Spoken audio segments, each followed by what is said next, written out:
Good morning. I own a Maytag washer, and the lid on it cracked at the hinge and the warranty ran out in April. Is your Maytag washer top or front loading? How old is it? It's a top-load glass and plastic.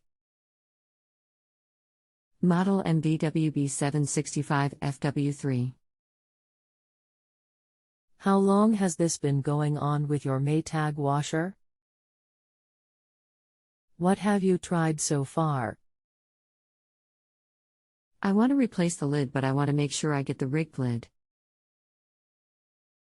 Anything else we should know to help you best? The lids I come across are as expensive as the whole washing machine. Hello, I would be happy to help you.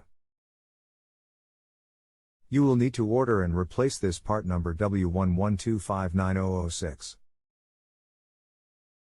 Copy and paste this link. It will look different, but it comes apart the same way.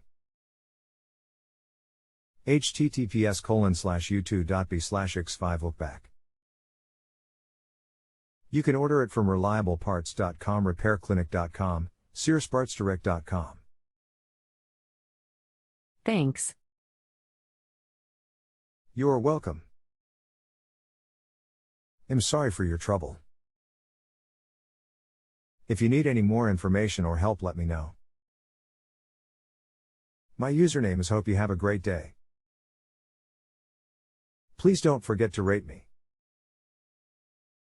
Please give me a good rating. If you have a home improvement or appliance question and want to chat with an expert now, visit justanswer.com/ythi.